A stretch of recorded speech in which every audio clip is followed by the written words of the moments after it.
जय जय शङ्कर हर हर शङ्कर जय जय शङ्कर हर हर शङ्कर जय जय शङ्कर हर हर शङ्कर जय जय शङ्कर हर हर. பொது வாழ்க்கை தெய்வத்தின் குரல் 4ஆம் பாகம். உத்தரமேரூர் உத்தம தேர்தல் முறை. ஜாதி நாட்டாண்மை ஜனநாயகத்தின் அம்சமாக நாம் ஆதி காலத்திலிருந்தே பார்க்கிற இன்னொன்று, சகல சமூகத்தினரும் சேர்ந்து பெரிய அளவில் ராஜ்யம் முழுவதற்குமான காரியங்களை கவனித்ததோடு மட்டுமில்லாமல் அந்தந்த ஜாதியினரும் சுதந்திரமாக தங்களுடைய கூட்டு வாழ்க்கையை நாட்டாண்மைகள் மூலம் நிர்வகித்து கொண்டதாகும். குலம் என்பது ஒரு குடும்பத்தை குறித்த ஏற்பாடு. ராஷ்டிரம், ஜனபதம் என்கிறவை ஒரு ராஜ்யம், அதாவது ஜனபதம் என்றால் டவுனாக இல்லாத கண்ட்ரி, கிராமப்புறம் என்றும் சொல்கிறார்கள்.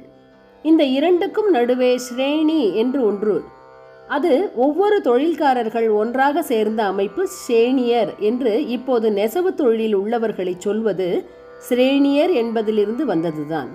அவரவர் தொழிலை வைத்து கில்டுகள் என்பது போல் ஏற்பட்ட ஸ்ரேணிகளில் நெசவு தொழிற்காரர்கள் நன்றாக கட்டுக்கோப்புடன் தங்களையும் ஒரு சமூகமாக நெய்து கொண்டு அதனால் ஸ்ரேணியர், ஷேணியர் என்றே சிறப்பாக பெயர் பெற்றிருக்கிறார்கள் போல் இருக்கிறது. ரொம்பவும் பூர்வ காலத்தில், அதாவது இன்றைக்கு நாகரிக உச்சியில் உள்ள மேல்நாட்டுக்காரர்களுக்கு நாகரிகம் என்றால் என்ன என்று தெரியாத காலத்திலேயே நம்முடைய தேசத்தில் மக்கள் பலவிதங்களில் குடியரசு, ஜனநாயகம், செல்ஃப் கவர்மெண்ட், ஸ்வய ஆட்சி முதலானவற்றின் அம்சங்களை பெற்றிருந்திருக்கிறார்கள் என்று காட்டுவதற்காக ஏதோ கொஞ்சம் சொன்னேன். அந்த நாளிலிருந்தே நம் நாட்டில் பிரஜை என்பவன் ஆளப்படுபவனாக மட்டுமில்லாமல் ஆட்சியிலும் தானே ஒரு பங்கு பெற்றிருந்தான் என்று தெரிவிக்க நினைத்தேன். தகுதி தேவை. ஆனாலும் ராஜ்ய நிர்வாகம் என்பது ரொம்பவும் பெரிய விஷயம், சிக்கலான விஷயம்.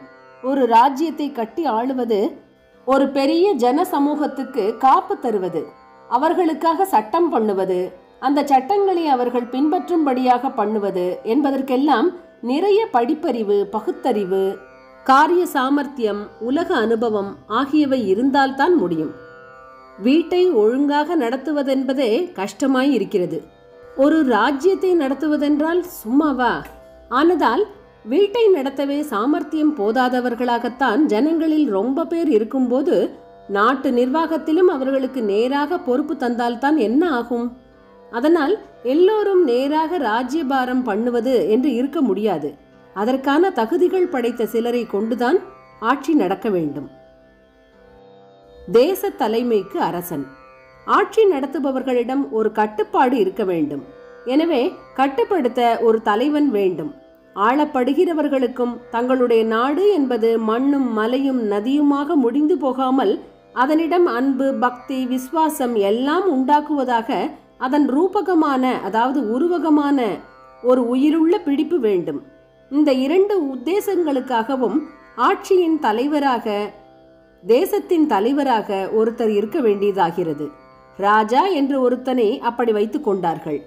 பாரம்பரியமாக இப்படிப்பட்ட ராஜாவை வைத்துக் கொண்டால்தான் குழந்தையாக அவன் பிறந்ததிலிருந்தே அந்த தலைமை பீடத்துக்கு வேண்டிய எல்லா யோகியதாம்சமும் அவனுக்கு இருக்குமாறு பயிற்சி கொடுக்க முடியும் என்பதால் ராஜ பதவியை ஹெரிடிட்டரியாக வைத்துக் கொண்டார்கள்.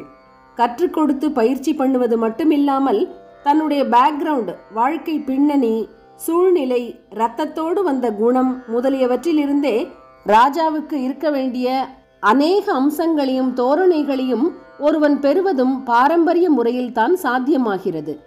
அவன் மனம் போனபடி செய்ய விடாமல் தர்மசாஸ்திரம், அர்த்த சாஸ்திரம், நீதி சாஸ்திரம் என்று ஏற்கனவே இருக்கப்பட்டவைகளை அனுசரித்து அவற்றுக்கு கட்டுப்பட்டே ஆட்சி பண்ண வேண்டும் என்று வைத்தார்கள். ராஜகுரு, மந்திரிகள், புத்திமான்கள் ஆகியோரை கொண்ட அநேக விதமான ஆலோசனை சபைகளின் அபிப்பிராயங்களை கேட்டு அதன்படியே ராஜா ஆட்சி நடத்த வேண்டும் என்று வைத்தார்கள். ஊர் தலைமை. இது ஒரு ராஜ்யம் பூராவுக்குமாக செய்த ஏற்பாடு. அப்புறம் ஒவ்வொரு ஊரிலும் ஊர்க்காரர்களுக்கு வேண்டிய வசதிகளை கவனித்து செய்து தருவதற்காக ஸ்தல நிர்வாகம் என்று தனியாய் ஏற்பாடு செய்தார்கள். ஊருக்கு ஊர் ராஜா வைத்தால் நாடு என்று எல்லோரும் ஐக்கியப்பட்டு பொதுவாக சேர்வதும் அதற்கான ஆட்சி பீடத்துக்கு உரிய மதிப்பு தருவதும் குலைந்து போகும். அங்கங்கே தங்கள் காரியங்களை தாங்களே நிர்வகித்துக் கொள்ள ஜனங்களுக்கு சுதந்திரம் இருக்க வேண்டுமானாலும் ஒரு ஊர்க்காரர்கள் செய்வது இன்னொரு ஊர்க்காரர்களை பாதிக்காதபடி மேற்பார்வை செய்து ஊர் சபைகளை ஒற்றுமையாக ஒத்துப்போகும்படி செய்யவும், தேசம் பூராவுக்குமான காரியங்களை கவனிப்பதற்கும், இராணுவத்தை கொண்டு சத்துருக்களிடமிருந்து ரக்ஷை தருவதற்கும் சென்ட்ரல் அத்தாரிட்டி, மத்திய அதிகார பீடம் இருக்கத்தான் வேண்டும். ராஜா என்ற அதன் தலைவனும் இருக்கத்தான் வேண்டும்.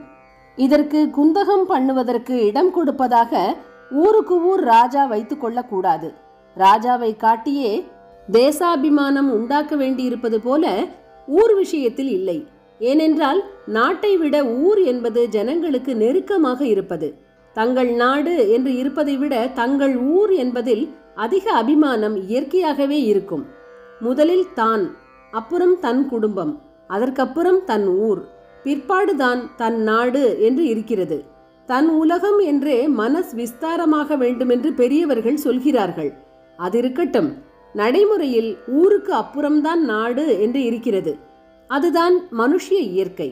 தினமும் பார்த்து பழகுகிற ஆறு, குளம், கோவில், வயல், கடைவீதி, அன்றன்றும் பழகுகிற ஜனங்கள் ஆகியவர்களை கொண்டிருப்பதால் சொந்த ஊர் என்ற பாசம் ஏற்படுகிறது.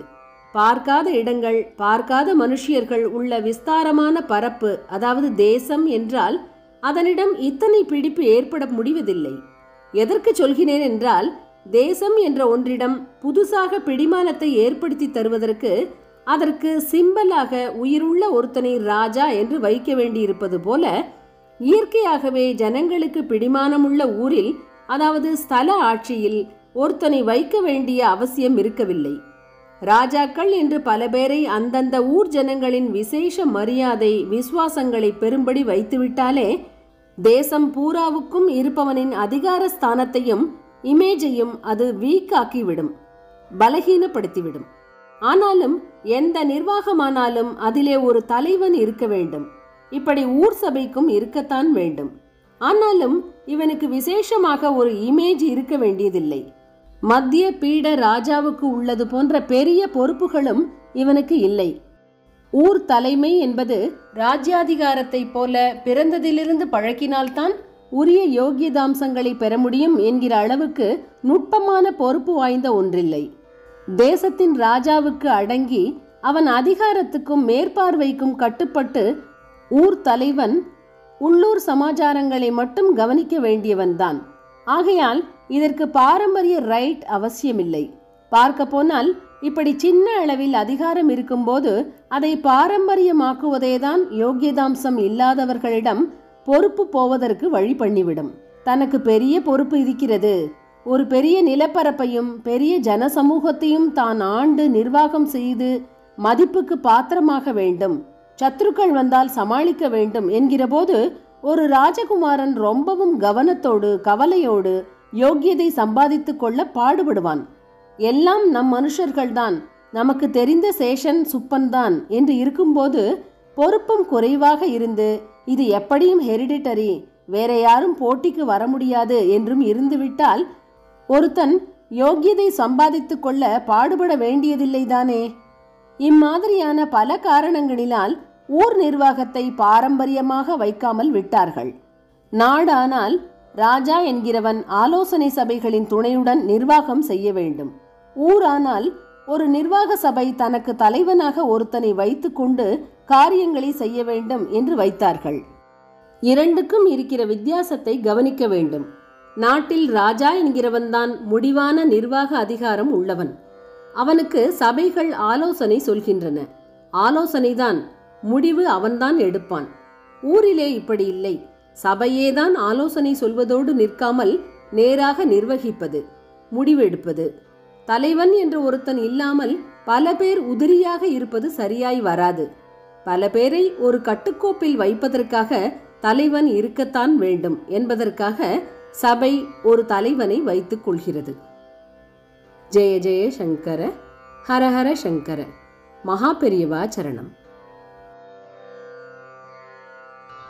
जय जय शङ्कर हर हर शङ्कर जय जय शङ्कर हर हर शङ्कर जय जय शङ्कर हर